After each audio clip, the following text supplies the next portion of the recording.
A paz do Senhor, mais uma vez, espero que estejam todos bem. Vamos começar o nosso estudo bíblico. Já estamos a gravar e hoje vamos falar aqui de uma nova fase desta carta aos Romanos, né? Até aqui muita teologia, mas agora vamos passar aqui de teologia para a prática. Vamos orar, vamos agradecer a Deus. Espero que estejam todos bem, todos na presença do Senhor. Deus, muito obrigado. Eu te agradeço, Pai, por este momento e te agradeço ao Senhor por cada irmão e irmã meus que estão aqui comigo, Pai. Muito obrigado que nós possamos crescer juntos no conhecimento da tua palavra e na graça do Senhor sobre as nossas vidas. Obrigado por tudo. Nos guia, nos direciona em nome de Jesus. Amém. Irmãos, então, vamos lá. Hoje muda um bocadinho aqui o seguimento desta carta. Nós vemos que Paulo escreve essa carta aos Romanos com uma lógica muito clara. Do capítulo 1 ao capítulo 11, ele fala do que é que Deus fez por nós. Uma carta muito teológica, muito profunda, uma das cartas mais importantes, que toda a Bíblia, obviamente, é importante, mas a Carta dos Romanos é o maior tratado teológico de toda a Bíblia, de todo o Novo Testamento. E esses primeiros 11 capítulos é muita teologia. Uma carta que às vezes até é mal entendida, não tão lida, porque parece confusa.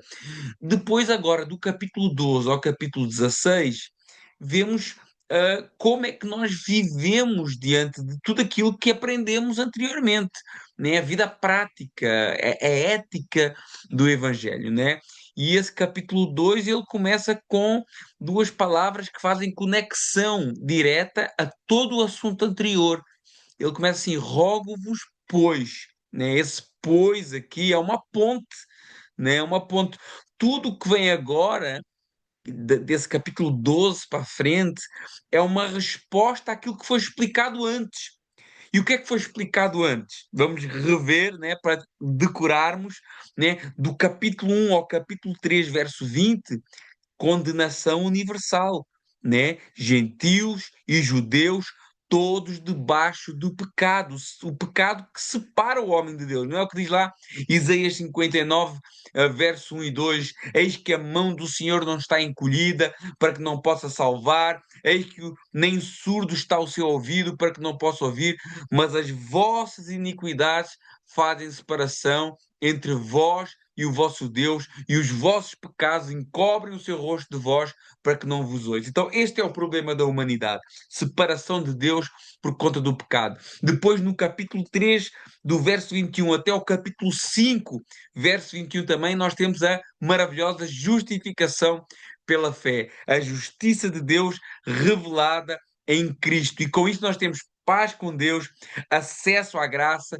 Cristo é o último Adão, né, que pagou pelo pecado do primeiro Adão. Temos referências a Abraão, temos referências a Davi, referências ao livro de Abacuque, referências àquilo que a gente aprende lá em Efésios capítulo 2, verso 8: salvos sois pela graça, mediante a fé, e isso não vem de vós, é um dom de Deus. Depois do capítulo 6 ao capítulo 8, temos santificação e vida no Espírito. União com Cristo, essa morte e ressurreição simbolizada no batismo, luta contra o pecado, vida no Espírito e a segurança da nossa salvação. Algumas referências, Gálatas 5, né, carne contra espírito, e João capítulo 10, né, a segurança das ovelhas que estão em Cristo. Do capítulo 9 ao capítulo 11, soberania de Deus e qual é o lugar de Israel nessa história toda. E aqui, no capítulo 12, fazemos essa mudança essa dobradiça entre o capítulo 11 e o capítulo 12. O capítulo 11 termina depois de toda essa teologia com adoração, com louvor a Deus, termina com Deus como o centro de tudo, por Ele, por meio dEle e através dEle, né? São todas as coisas, a glória seja dada a Ele, amém. E agora o 12 começa com um incentivo para que a nossa vida se torne uma resposta a tudo isso que nós aprendemos, né? A própria cronologia de Romanos nos mostra uma realidade importantíssima para as nossas vidas. Não obedecemos para sermos aceites. Obedecemos porque fomos aceitos em Cristo e isso mudou a nossa maneira de viver.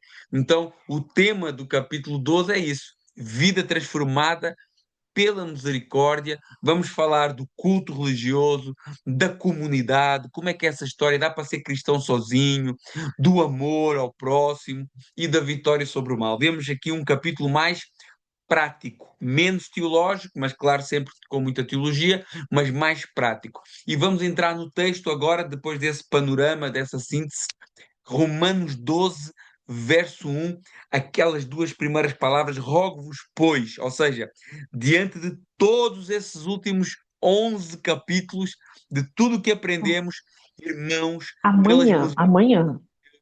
que Vai lá. apresenteis o vosso corpo por sacrifício vivo, santo e agradável a Deus, que é o vosso culto racional. Começa arrebentando com tudo, né? Rogo-vos, aqui um apelo pastoral de Paulo. Não é uma ordem fria, é um apelo de um pastor que cuida das suas ovelhas, que tem carinho, que tem amor, que se preocupa, né? Uma súplica, olha, diante de tudo que vocês conheceram, olha, eu rogo-vos, não vos rogo por mim, eu não rogo, não façam pelo Paulo, não façam pelo António, pelas misericórdias de Deus. Então, a base do chamado é a graça, é a misericórdia, não é a culpa, né? É claro que hum, Paulo apresentava o pecado, Paulo apontava o pecado, né? Mas ele não estava pedindo, apresentando o pecado, ele estava pedindo, apresentando a misericórdia, a graça de Deus no seu filho. Obviamente, ele era um confrontador de pecado também. A gente vê nas cartas ele fazendo duras críticas, mas não ficava por aí. O alvo dele era sempre apresentar a graça de Deus. Por quê? Porque quanto mais consciência eu tenho do meu pecado, melhor eu vou entender a graça de Deus pela minha vida. Então ele falava de graça, porque ele já tinha falado de pecado no capítulo 1, no capítulo 2, no capítulo 3. Então agora ele estava dizendo: olha, diante dessa graça, diante dessa misericórdia, eu vos peço, apresentem o vosso corpo, ou seja, todo o vosso ser, todo o vosso ser, a pessoa inteira. Apresentem todo o vosso ser, a vossa rotina, os vossos hábitos, as vossas mãos, a vossa língua, o vosso tempo, a vossa sexualidade, o vosso dinheiro, todo o vosso ser, todo o vosso corpo, a vossa agenda. Paulo estava dizendo: olha, mudem completamente. A mudança tem que ser total. Mudança parcial, ainda que pareça mudança, não é a mudança que Deus quer. O que Deus quer é uma mudança total.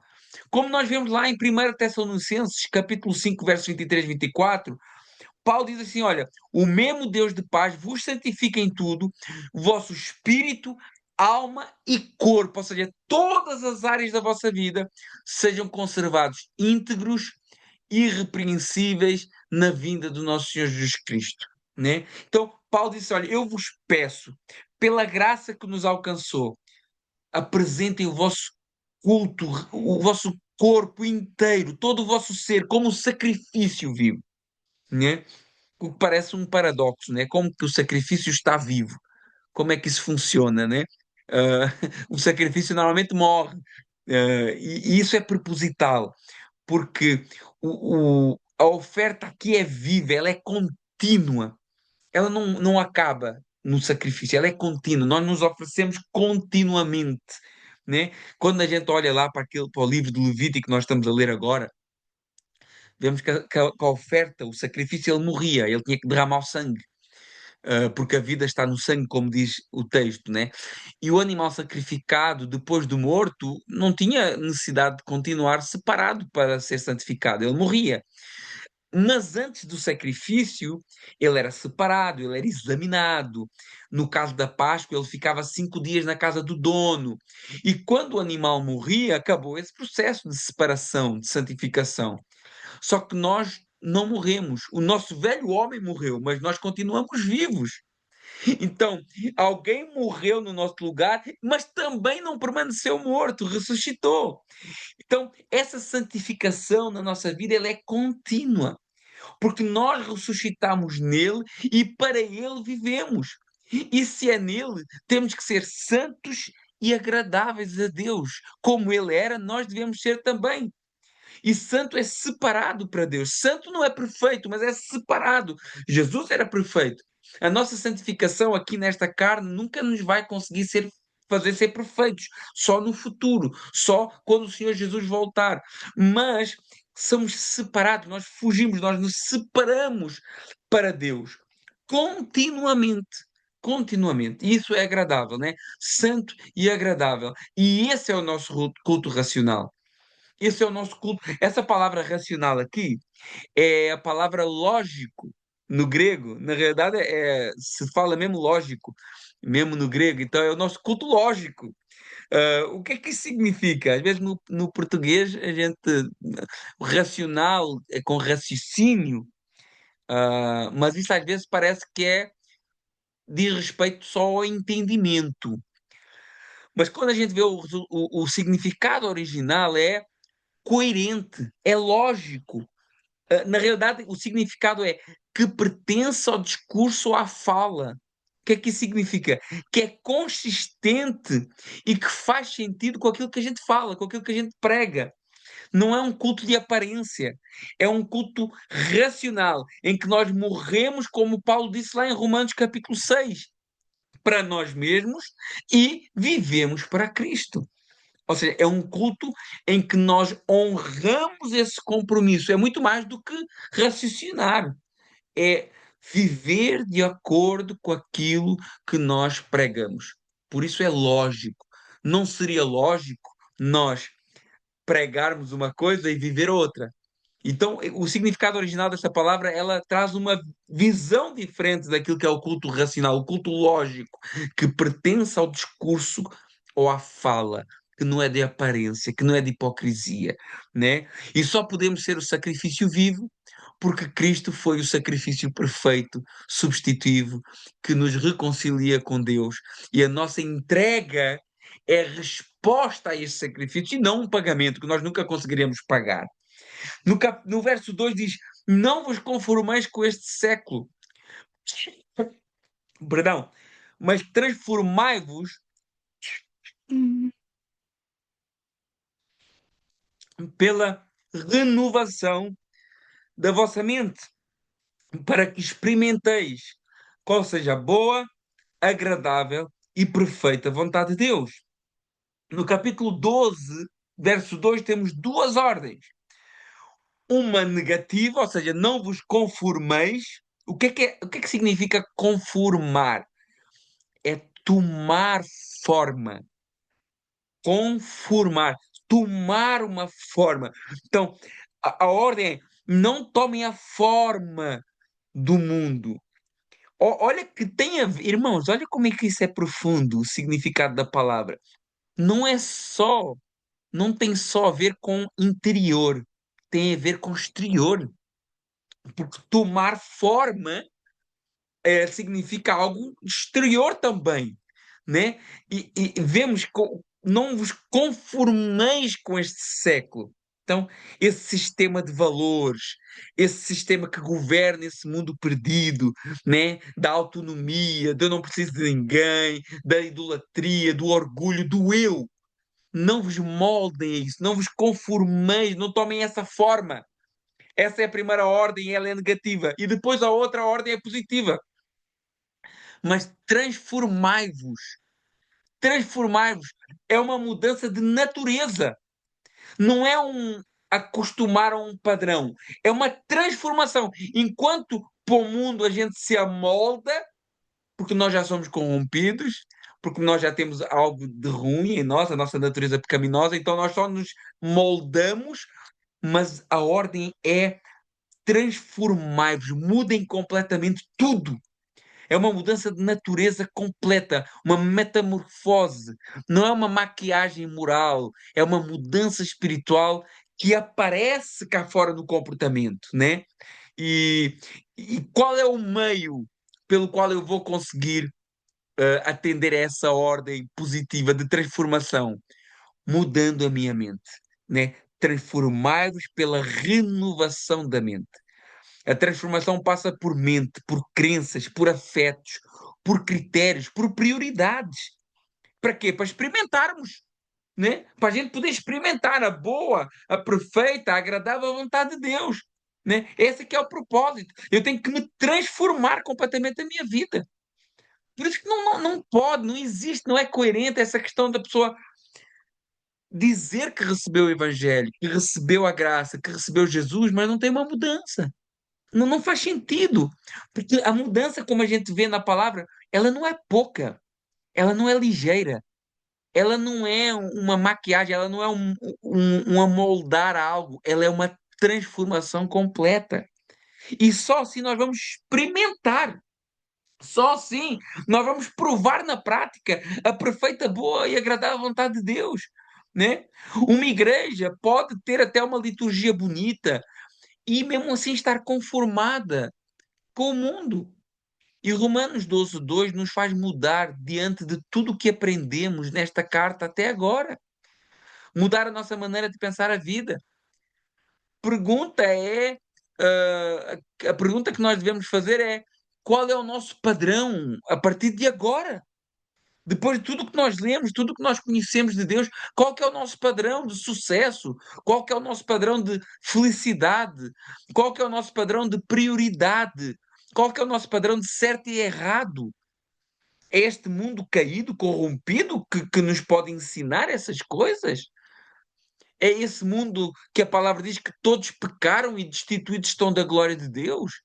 Esse mundo que a palavra diz que não há um justo, um único que se quer? É esse mundo que vai ser o nosso padrão, meus irmãos?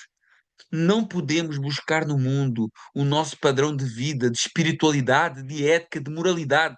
O nosso padrão é aquele que se sacrificou por nós e que nos deu acesso à graça. A gente às vezes olha para as coisas do mundo, até dentro do mundo religioso. Ai, aquela igreja que é o certo, aquele método de evangelismo que é o certo, aquela método de pregação que é o certo. Irmãos, o padrão não está em ninguém cá fora, o padrão está na palavra de Deus e no Senhor Jesus. Esse que é o padrão para nós. E é aí que a gente tem que transformar a nossa mente e não nos amoldarmos daquilo que a gente vê, porque parece que tem sucesso. Parece que tem sucesso.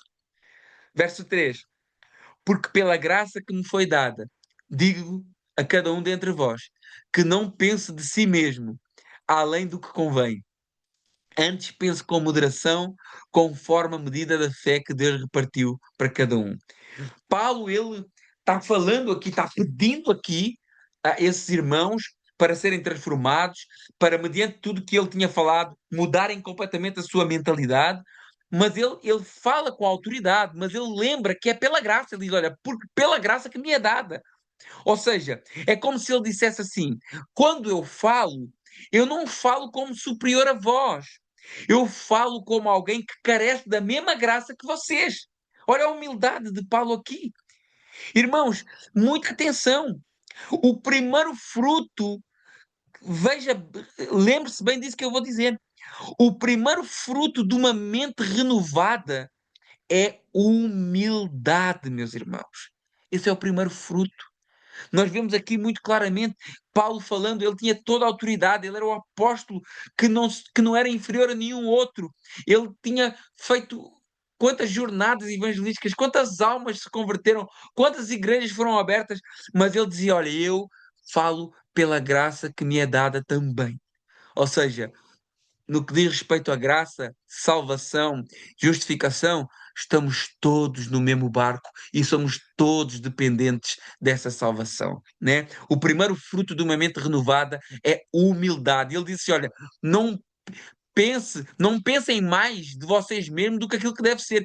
Pensem com moderação. Não se achem, cuidado com a soberba, cuidado. Pensem com moderação, conforme a medida que Deus repartiu a cada um. O que é que significa isso? Isso aqui às vezes causa muita dúvida, né? Olha, vocês não acham, ah, não pensem demais sobre vocês mesmos. Pensem conforme aquilo que Deus vos deu. É isso que Paulo está falando aqui. Pense com moderação, conforme a medida de fé que Deus repartiu a cada um. E, e isso significa, uma pergunta que Deus dá mais para uns do que para outros? né? Parece que Paulo está falando aqui disso, que Deus dá mais fé para crer a uns e menos fé para crer a outros. Mas não é isso que está aqui nesse texto. Temos que avaliar o contexto, né? A resposta é não. Deus não dá mais para uns do que para outros no sentido de favoritismo espiritual, mas sim no sentido de função do corpo. Função dentro do corpo. É aí que está a grande diferença. Repara, vamos ver o contexto imediato. Paulo não está falando de salvação. Uns são mais salvos do que outros. Paulo não está falando de amor de Deus. Uns têm mais amor, Deus ama mais uns do que outros. Não. Paulo não está falando de valor espiritual da pessoa. Uns valem mais, outros. Não. O contexto nos mostra que Paulo está falando de serviço no corpo. É só continuar lendo. Ele vai falar agora que a gente vai passar por lá, do verso 4 ao 8, dos dons, dos serviços que ele deu à igreja. Então, a medida de fé aqui está ligada à capacidade de exercer o dom que Deus confiou, né? Essa palavra medida é uma porção designada, um limite definido, um encargo atribuído. É a mesma lógica que nós vemos em Efésios 4, verso 7, né? A medida do dom de Cristo. 1 Coríntios, verso 12, diferentes dons, o mesmo Espírito. Então, quando Paulo está falando aqui, não é que Deus deu mais fé para uns e menos fé para crer, para salvação, para justificação. Não é fé para crer em Deus, é fé para exercer o chamado que Deus deu. Essa que é a questão, é isso que Paulo está falando aqui. Cada função que Deus deu, nós já vamos ver aqui as que estão nesse texto, exige uma capacidade espiritual proporcional a essa função, né? E o problema que Paulo está corrigindo aqui é que alguns estavam se achando superiores por causa do dom, se comparando, né? Saindo da medida que Deus lhe deu, né? Por isso ele diz: olha, pensem com moderação, ou seja, não tentem viver a fé do outro. Viva à medida que Deus te confiou. Não tentem se comparar com ninguém. A verdade aqui é que todos têm a mesma salvação, todos têm o mesmo Espírito, todos têm o mesmo valor em Cristo, mas têm funções diferentes no corpo. E Deus não mede o nosso valor pela medida da fé que nos deu, mas mede a nossa fidelidade pela forma como usamos a medida que nós recebemos. E nós vamos ver que esse é o contexto que Paulo vai trabalhar nos capítulos seguintes. Ele vai concluir essa ideia, né? Então, se Deus me colocou para ser um professor de teologia, ou para ser a pessoa que ensina a palavra, obviamente eu não posso agora tentar ser um cantor. Cada macaco no seu galho, desculpem a expressão. Então, cada um usa a medida de fé que Deus deu. É nesse sentido. E tem pessoas que são bons cantores, mas não são tão bons a ensinar a palavra ou a pregar. Tem pessoas que pregam bem, mas não são tão bons a interceder. Então, cada um tem a medida de fé que Deus deu. E aqui está falando de operação no corpo. E ele conclui essa ideia, verso 4 e 5.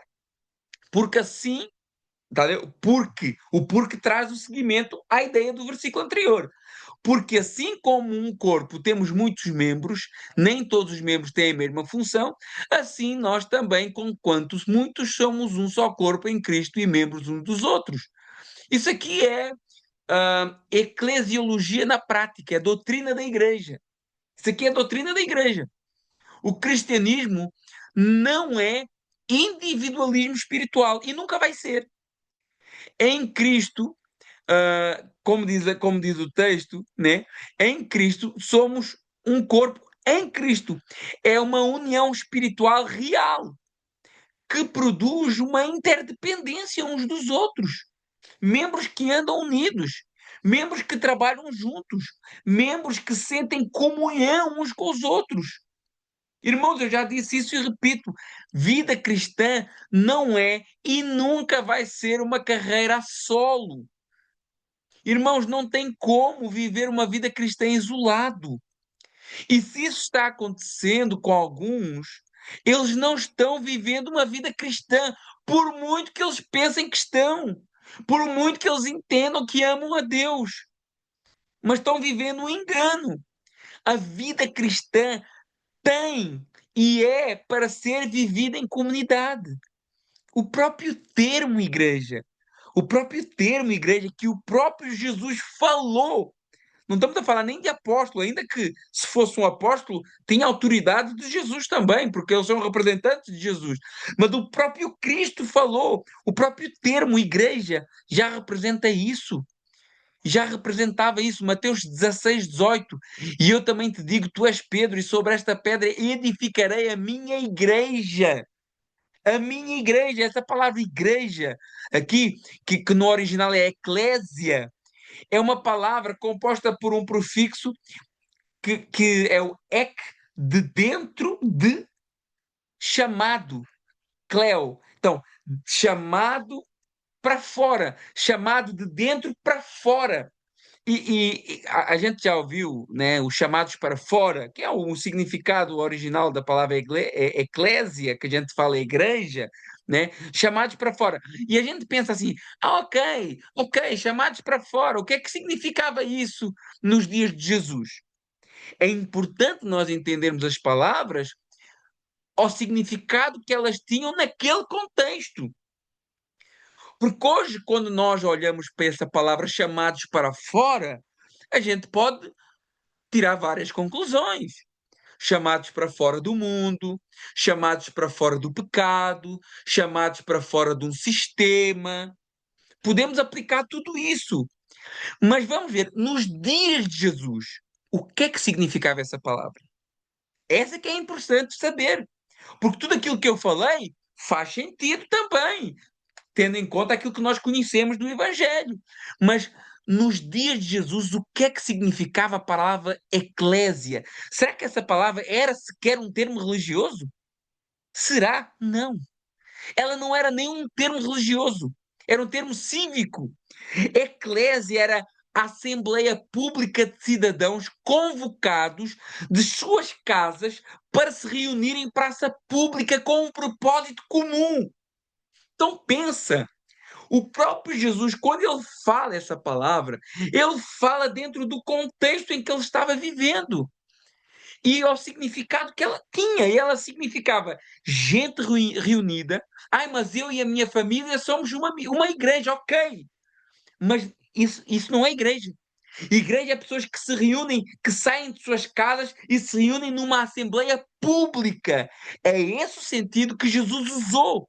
Jesus usou gente reunida, convocada oficialmente, com uma identidade coletiva, para agir como corpo. Esse era o propósito. E quando Jesus usou essa palavra, era nesse contexto. Jesus não escolheu um templo, uma sinagoga, um culto específico, ele escolheu uma assembleia. Pessoas chamadas para estar juntas publicamente. Esse é que é o significado dessa palavra, né? A igreja, desde a primeira vez que foi mencionada por Cristo, já pressupõe uma reunião visível e uma comunidade ativa. Vida cristã não foi projetada para ser vivida isoladamente. Desde a escolha do termo que Jesus escolheu, Jesus já ensinava: cristianismo é, por definição, comunitário. Não existe cristão sozinho. Não existe fé solitária. Não existe vida espiritual isolada. Porque eclésia exige presença, convivência, corpo e comunhão verdadeira. Quem diz que ama a Cristo, mas não ama viver em comunidade, não entendeu o que é a igreja e o que Cristo nos ordenou. E nessa assembleia, nesse grupo de pessoas que se reúnem publicamente, que saem das suas casas, chamados para fora das suas casas, que é a igreja, existem pessoas com diversos dons. Porque essa assembleia tem que ser organizada. Esse grupo de pessoas não anda cada um pela sua cabeça, é um corpo. E para um corpo andar em sintonia, tem que haver uma organização. E por isso existem os dons. Olha o verso 6 ou 8.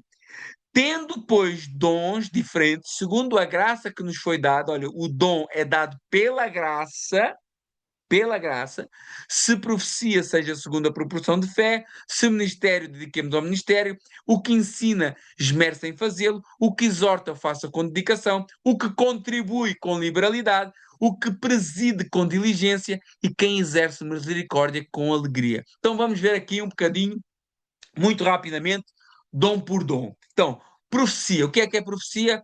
Proclamar a palavra de Deus ao povo, né? E aqui diz submissão à proporção de fé, ou seja, tem que ser em consonância com o evangelho. Não pode haver contradição. Então, a profecia é quando eu proclamo as palavras do evangelho, né? As palavras de Deus ao povo. Esse é um dom de profecia. E ela deve ser julgada. Ela deve ser julgada, né? É uma ordem direta. 1 Coríntios capítulo 14, verso 29, né? Quando houver uma profecia, quando alguém for usado com dom de profecia, que a igreja julga a profecia, né? A igreja não deve engolir a profecia. A igreja também não deve rejeitar a profecia. Ela também não deve temer a profecia. Ela deve julgar a profecia, não deve ser desprezada.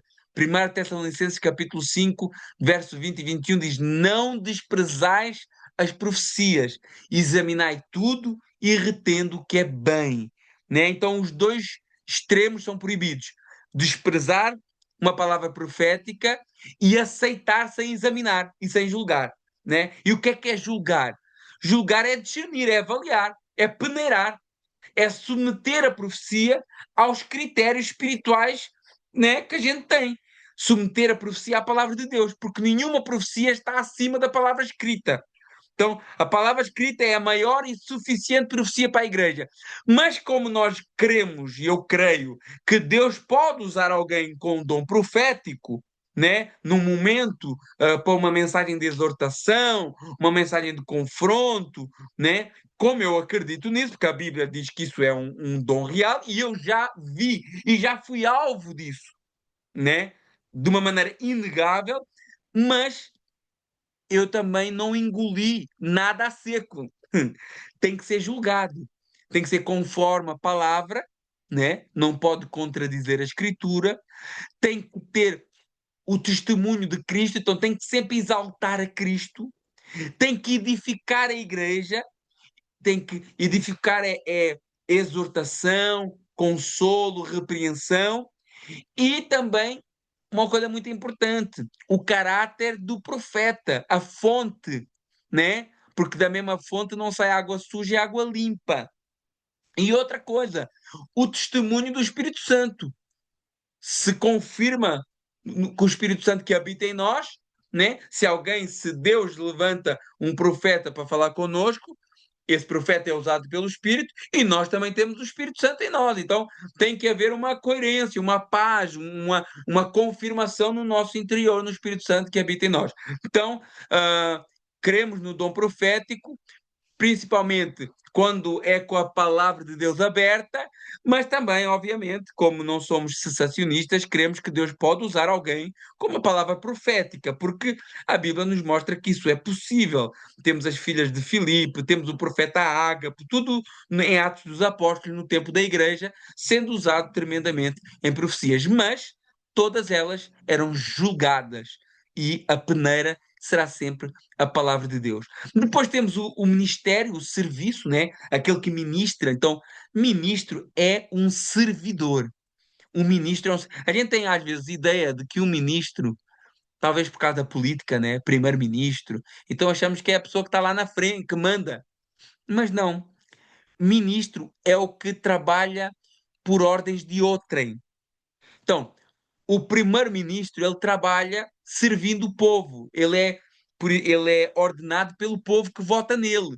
Então, ele é funcionário do povo. Ou pelo menos devia ser assim. A gente sabe que depois na política não funciona assim. A palavra ministro aqui é como a palavra diaconia, né? É colocar a mão na massa, é trabalhar. Então, o ministro é aquele que trabalha, é aquele que está às ordens da comunidade. Isso é o ministro. Às vezes nós temos a ideia do ministro como uma posição superior. Ah, aquele que ensina, né, faça com dedicação, o ensino, a instrução, a palavra de Deus, né? Tem pessoas que têm o dom de ensinar, o dom de expor a palavra de Deus, e é o Deus que dá isso para a igreja, né? Efésios capítulo 4, verso 11, diz que Deus deu à igreja profetas, apóstolos, evangelistas, pastores e mestres. Então, Deus coloca na igreja pessoas com o dom, mestres da palavra, para ensinar a palavra. Ele nunca deixa a sua igreja sem instrução. Depois temos aquele que exorta. O que é exortação? Às vezes nós temos uma ideia de que exortação é só repreender, é só chicote. Não necessariamente. A palavra exortação significa encorajar, admoestar com a verdade e ternura, né? Então nós vemos que essa palavra exortação é paracelo, que é a mesma palavra que temos para advogado, paracletos, né? É da mesma raiz. Então é alguém chamado para estar ao meu lado. O significado dessa palavra é alguém chamado para estar ao meu lado. Então, exortação é estar ao lado da pessoa, né? Estar, encorajá-la, guiá-la, repreendê-la quando necessário, mas não uma repreensão destrutiva, mas uma repreensão no sentido de ajudar, né? E Deus usa pessoas e dá dons para pessoas que têm essa facilidade de ajudar, de confrontar com amor, né? Não é só mandar a pedra e virar as costas, não é? Depois temos aqui o dom da contribuição, aquele que o faça com generosidade, ou seja, sem segundas intenções, não por barganha, mas porque tem uma alma generosa e grata a Deus. É curioso que as pessoas que buscam muitos dons espirituais e não poucos buscam o dom da contribuição, não é? Mas o dom da contribuição também é um dom. E tem pessoas que realmente são generosas, tem pessoas que não têm problemas em abençoar a obra de Deus, não só com os seus bens financeiros, principalmente com os bens financeiros, mas também com tempo, com dedicação, com esforço, né? Isso também é um dom. Temos o dom de liderança, né? Liderança também não é todo mundo que serve para ser líder, não é todo mundo que serve para estar na frente, porque é difícil, porque é muita crítica, é muita confronto, é muitas situações complicadas para resolver, e isso também é um dom, né? E Deus deposita uma medida de fé para exercer esse dom, né? Como apresenta uma medida de fé para exercer misericórdia, que é o último dom que está aqui nesta lista. Então nós vemos aqui a misericórdia como um dom também. E não venha dizer que eu não tenho dom de misericórdia. Deus dá o dom de misericórdia a uns que são mais misericordiosos do que outros, mas nós temos uma ordem independentemente do dom, que é perdoar as ofensas daqueles que nos ofendem, né? E a Bíblia diz: quem não perdoar as ofensas que são ofendidos, o Pai do céu também não perdoará as suas ofensas. Mas nós vemos aqui a misericórdia também como um dom. Né? E realmente existem pessoas que levam pancada, levam pancada, levam pancada e estão sempre a perdoar, né? E outros que às vezes por uma mínima coisa não conseguem perdoar. Então a gente vê realmente pessoas que têm essa capacidade. Então nós temos essa lista de dons, não é a única, temos em 1 Coríntios capítulo 12, talvez a mais famosa, 1 Pedro capítulo 4, verso 10, temos uma também, e Efésios 4, 11, temos uma lista de dons ministeriais. Todos esses ministérios e dons temos Cristo como referência. Cristo é o modelo. Ele ensina, exorta, serve, dá, lidera e tem misericórdia e faz tudo para a glória do Pai, e nós também devemos fazê-lo. Então vemos que a medida da fé que Deus distribuiu por cada um é fé no sentido de exercer o ministério e não no sentido de ser mais salvo, menos salvo, mais justificado, menos justificado, mais queridinho de Deus, menos queridinho de Deus. Não tem essa história. Verso 9. Agora ele vai colocar a base para que esses dons sejam exercidos. O amor seja sem hipocrisia. Detestai o mal e apegai-vos ao bem. Né? O amor bíblico sem hipocrisia. Não sei se os irmãos sabem, A palavra hipócrita é a palavra ator em grego, né? O termo hipocrisia vem de uma palavra grega que significa ator e faz todo o sentido, né? Então, o amor bíblico não é teatro. O amor bíblico é sincero, né? Ontem falámos um pouco sobre isso, né? Sobre a descartabilidade do amor que estamos vivendo, né?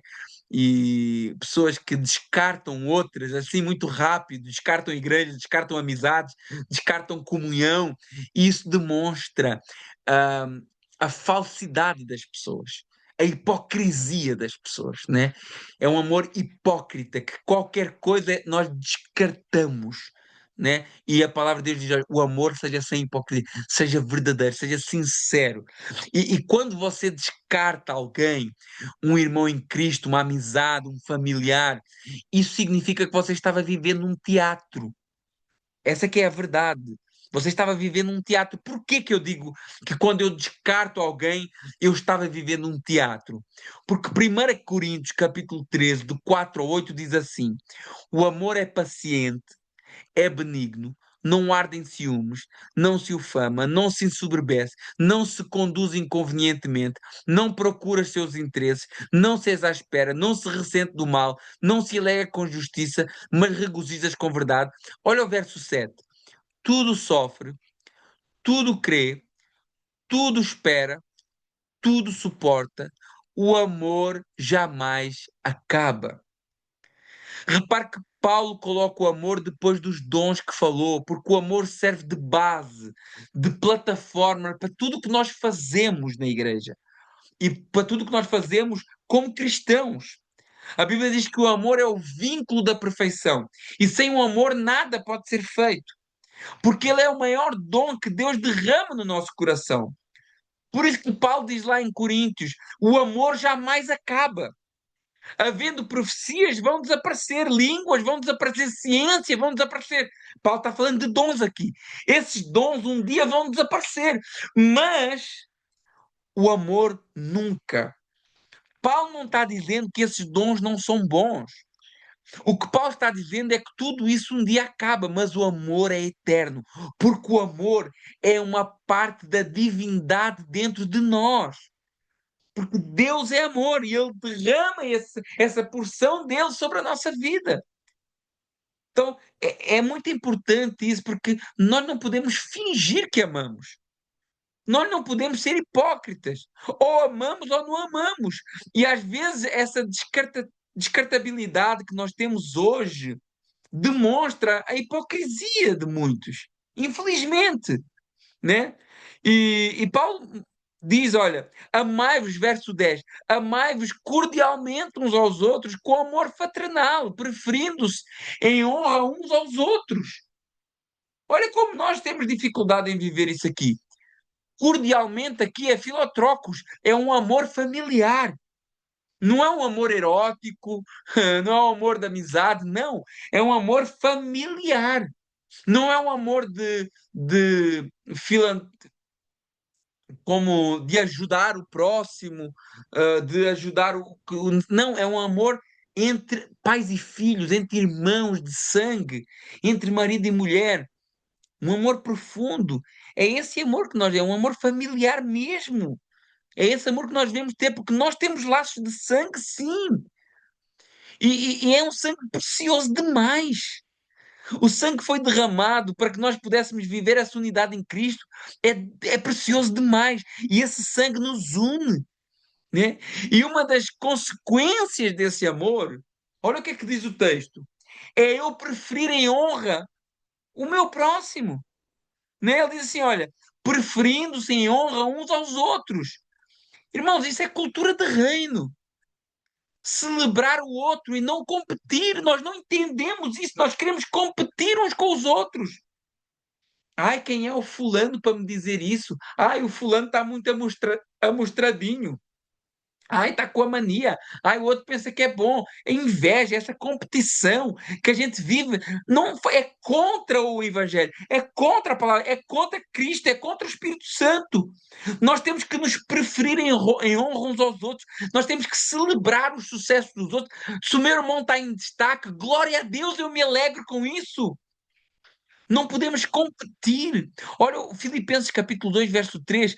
Não faças nada por vanglória, mas por humildade, considerando cada um o outro superior a si mesmo. Nós queremos competir, meus irmãos, mas a palavra de Deus nos diz que eu tenho que considerar o outro melhor do que eu. Mas hoje ninguém quer ficar para trás. Ninguém quer perder a razão. Ninguém quer dar o braço a torcer. Quando a ordem da palavra é essa. Porquê? Porquê que a ordem da palavra é essa? Porque esse foi o exemplo de Cristo para nós.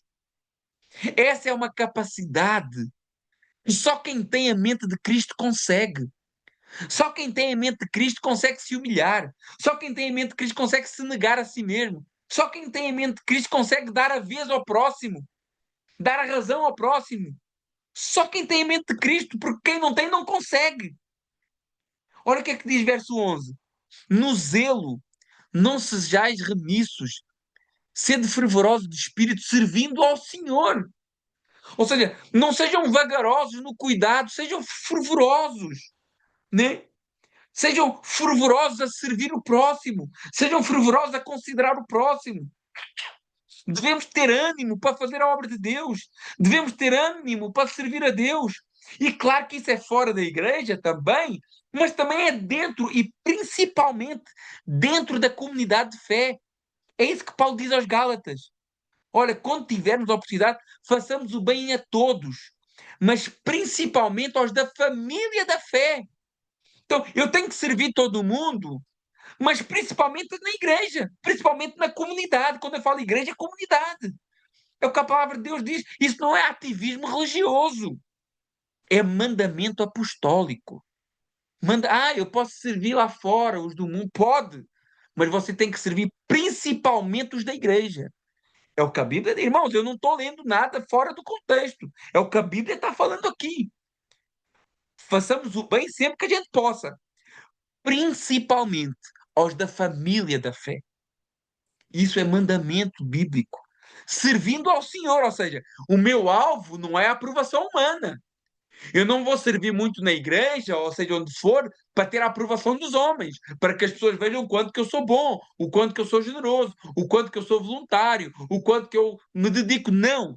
O alvo não é a aprovação humana. O alvo é o Senhor, servindo ao Senhor. Ele é o nosso alvo. É para ele que eu faço.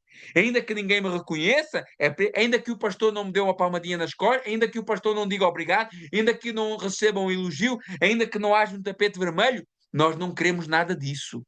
Isso aí leva à morte e destruição de muitos, à soberba. Nós queremos é a aprovação do Senhor. Romanos 12.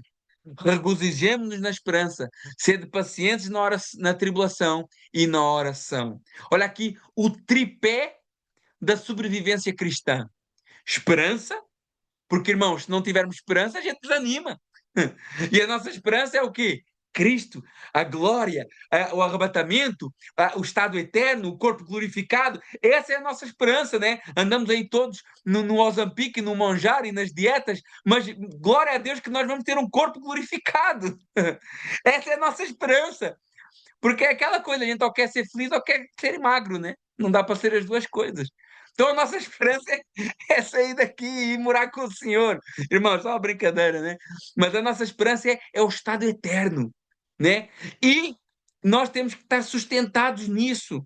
E essa paciência na tribulação. Por quê? Porque tribulação gera aprovação. Quando eu sou atribulado, oprimido, eu estou passando no processo que Deus quer para me aprovar. Então, esse é o tripé da sobrevivência cristã: esperança, aprovação na tribulação e muita oração, que é que nos vai manter ativos, firmes, esperançosos, fortes e combatendo tudo o que vier contra nós. Esse é o tripé da sobrevivência cristã: esperança, tribulação e oração. Verso 13: compartilhai as necessidades dos santos e praticai a hospitalidade. Irmãos, comunhão verdadeira tem bolso, tem carteira e tem mesa. Comunhão não é só estar na igreja ao domingo. Comunhão é o que é meu, nunca é só meu, mas também pertence à comunidade. Por isso que nós oramos, Pai Nosso, Pão Nosso, porque somos todos da família e pertencemos todos à mesma casa espiritual, ao mesmo edifício espiritual, como pedras nesse edifício. Né? Essa era a essência da igreja nos primeiros anos, Atos dos Apóstolos, capítulo 2, verso 42 a 47. Né? Isso é confrontador. Isso é muito confrontador. E quando o pastor começa a falar dessas coisas, aí as pessoas já começam assim, ó, o pastor já está falando de dinheiro, né? Mas não tem como. Compartilhar as necessidades é isso. É eu estar disposto a dar um bocadinho daquilo que eu tenho para que a necessidade do meu próximo seja suprida. E isso, inevitavelmente, vai mexer no nosso bolso. Inevitavelmente, vai sair da nossa carteira. Então, comunhão verdadeira tem carteira. E tem mesa, tem hospitalidade, tem acolher, tem receber, tem dar refeição, né? É isso. E essa é uma parte confrontadora do Evangelho que é difícil para muitos. Começou a falar em compartilhar, a coisa já começa a estreitar, as pessoas já não começam a crer, né? Então, esse é o desafio. É muito desafiante viver em comunidade, porque viver em comunidade é entender que nada é só meu. Por isso que as pessoas não gostam. Por isso é que é mais fácil estar isolado. Isolado, eu não contribuo com nada, eu não dou o meu dízimo, eu não contribuo com a igreja, eu não me preocupo com os problemas dos outros, eu vivo só olhando para o meu umbiguinho, para o meu ventre. O meu Deus é o meu ventre, as minhas necessidades.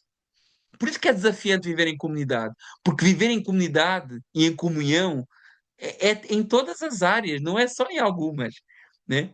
E olha o outro grande desafio no verso 14: abençoai os que vos perseguem.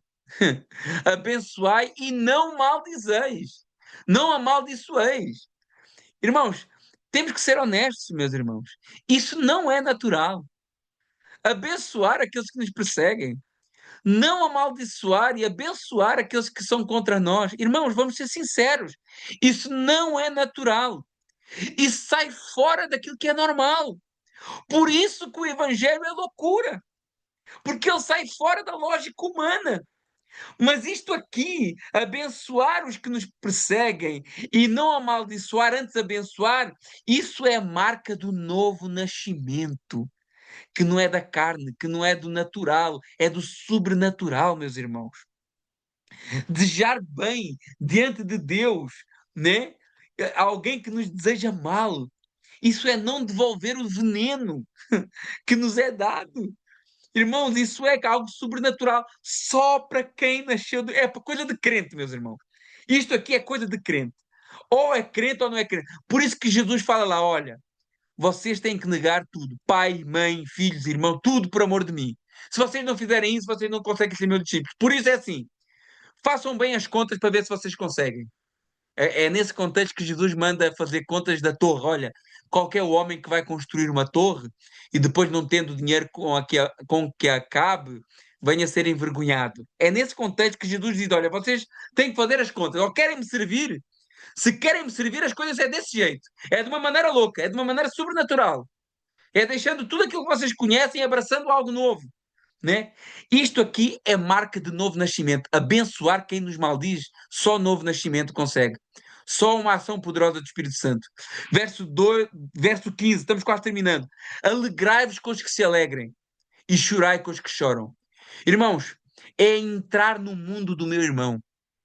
É entrar no mundo do meu próximo. Isso é fazer morrer todo o nosso egocentrismo. Isso é deixar de olhar para o nosso umbigo, levantar a cabeça e ver que existem pessoas com problemas maiores, reais, e que talvez você possa até levar algum consolo para elas, mesmo que você também tenha os seus problemas, possa levar alguma alegria, algum apoio. Isto aqui é eu me colocar no lugar do meu próximo, nas injustiças, nas tristezas, nas dificuldades. Verso 16. Tendo, pois, tendo o mesmo sentimento uns para com outros, em lugar de seres orgulhosos, condescendei com o que é humilde. Não sejais sábios aos vossos próprios olhos. Olha como que a unidade da igreja se constrói com humildade e simplicidade. Irmãos, a igreja tem que ser uma igreja simples. Não tem que ser uma igreja miserável, mas simples e humilde. Humildade não tem a ver com pobreza, né? Mas certamente também não tem a ver com luxo, né? Mas humildade tem a ver com caráter, simplicidade. E ele fala aqui para pessoas, num contexto geral, mas para pessoas, ou seja, se você está no meio de pessoas simples, humildes, financeiramente também e intelectualmente também, não se coloque como superior a elas. Não tenha pressa em mostrar que é mais inteligente. Não tenha pressa em mostrar que você tem mais dinheiro, que tem o melhor carro, que tem a melhor casa, que tem a melhor formação académica, que tem um discurso teológico. Não faça isso. Condescender com os humildes é aproximar-se deles, não é viver numa bolha, é a bolha dos intelectuais, é a bolha dos ricos, é a bolha de. Não, saia da bolha e viva em humildade e simplicidade com todos. E sabe o que é que Paulo fala assim, meus irmãos? Isso é muito. Isso é uma coisa maravilhosa, irmãos. Olhe bem, Paulo fala assim, porque a igreja. Repare bem, a igreja é a única instituição do mundo, em que o faxineiro, o iletrado, o pobre têm as mesmas oportunidades que o juiz, que o doutor e que o advogado. A única instituição do mundo onde um juiz se senta para ouvir um pescador, onde um carpinteiro é rei dos reis e senhor dos senhores sobre toda a criação. E isso, meus irmãos, só o Evangelho é capaz de fazer. E por isso Paulo está dizendo assim: olha, sejam, não sejam orgulhosos, não se apoiem nos vossos estatutos, antes deixam a humildade e não tentem ser sábios aos seus próprios olhos. Verso 17: Não torneis a ninguém mal por mal, esforçai-vos para fazer o bem perante todos os homens. Olha, a ética do reino é não replicar o mundo. No mundo há vingança, no mundo é olho por olho, dente por dente. Nós não, nós não. Nós fazemos as coisas, esforçamos para fazer o bem diante de todos os homens, né? Boa, ter uma boa reputação, ser íntegros, não por marketing, mas por verdadeiramente buscarmos ser pessoas melhores diante de todos os homens, né? E olha aqui no verso 18: se possível, no que depender de vós, tende paz com todos. A, a fé cristã, ela é realista, né? Se possível, quando depender de nós, então há limites, né? Às vezes não é possível. Às vezes a pessoa do outro lado não quer ter paz contigo. Mas sempre que é possível, busquem isso. Busquem a paz com todos. Procurem fazer o bem para todos, né? O crente não consegue controlar o outro crente ou outra pessoa, mas ele consegue controlar o seu próprio coração e a sua atitude. Então, ele consegue pedir perdão, ele consegue tentar resolver, mas ele não consegue mandar no outro.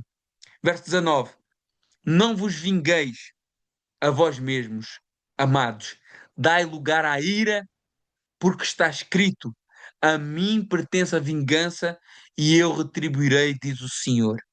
Aqui, dá lugar à ira, não é a tua ira, não é a minha ira, dá lugar à ira de Deus, né? Aqui entra, é a doutrina de Deus como juiz, aplicada no nosso dia a dia. A vingança humana, irmãos, preste muita atenção, nós já vamos terminar. A vingança humana, quando eu me vingo, eu roubo de Deus o lugar de juiz e acabo corrompendo o meu próprio coração. Quando eu faço justiça pelas próprias mãos, Eu estou a usurpar uma função que não me pertence. E ao fazer isso, eu estou afrontando diretamente Deus.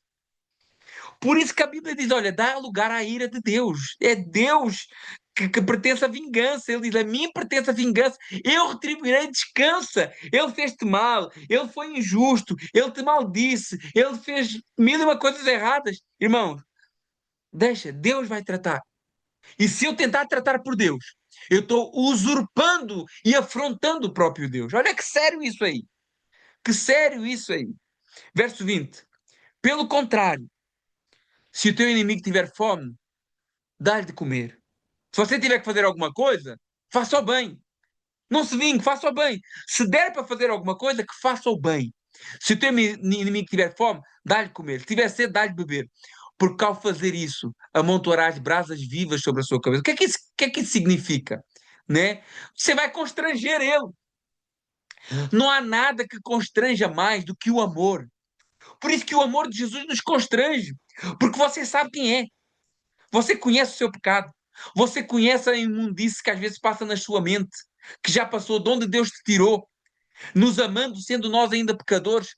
É um amor que nos constrange. Nós éramos inimigos de Deus e o que é que Ele fez? Nos amou, sacrificou por nós. E Ele isso amontou a brasas vivas. O amor constrange. Esse amontoar brasas vivas é constranger o inimigo, fazendo o contrário, fazendo o bem a ele, né? E isso é a maneira que nós vencemos. Verso 21 para terminar. Não te deixes vencer do mal, mas vence o mal com o bem. Quer vencer a maldade, seja bom. Quer vencer a mentira, fala a verdade. Quer vencer a ganância, seja generoso. Irmãos, é por aí. Não se deixe vencer para o mal. Vence o mal com o bem. O mal vence quando ele define a minha reação. O bem vence quando eu respondo com a lógica do Evangelho, que é diferente da lógica humana. Então, para resumir o capítulo 12, salvação pela graça, do verso 1, do capítulo 1 ao capítulo 11. Capítulo 12, uma vida entregue como sacrifício vivo, do verso 1 ao verso 2. Essa vida entregue produz humildade e serviço no corpo, do verso 3 ao verso 8. E isso vai se manifestar em amor prático, do verso 9 ao verso 16, e culmina em não vingança, mas vitória pelo bem, do verso 17 ao verso 21. Meus irmãos, Deus abençoe a vida de cada um. 2 minutos atrasado. Não sei se alguém quer fazer alguma pergunta, alguma observação, acrescentar alguma coisa a esse estudo. Caso contrário, vamos orar e vamos fechar. Amém. Deus, muito obrigado. Obrigado por tudo. Te entregamos esse estudo, esta palavra, e que o Senhor possa estar falando ao nosso coração melhor, que o Senhor possa estar nos revelando todas as verdades que a tua palavra quer nos ensinar. Abençoa-nos, ó Pai, para entregarmos cada vez o nosso culto lógico, o nosso culto racional, o nosso culto coerente, e que isso possa gerar em nós humildade e serviço na tua casa e na tua obra. E que esse serviço seja numa base de amor, um amor que é o vínculo da perfeição, e que esse amor nos faça amar até aqueles que, pela lógica humana, não mereciam, vencendo o mal com o bem. Pai, que a gente possa viver a tua palavra cada dia. É o que eu te peço e te agradeço. Em nome de Jesus. Amém. Meus irmãos, Deus abençoe a vida de cada um. Um abraço a todos e para a semana voltamos com o capítulo 13. E domingo temos aí o nosso culto da família e as orações durante a semana e a célula sexta-feira. Deus abençoe a todos e até à próxima.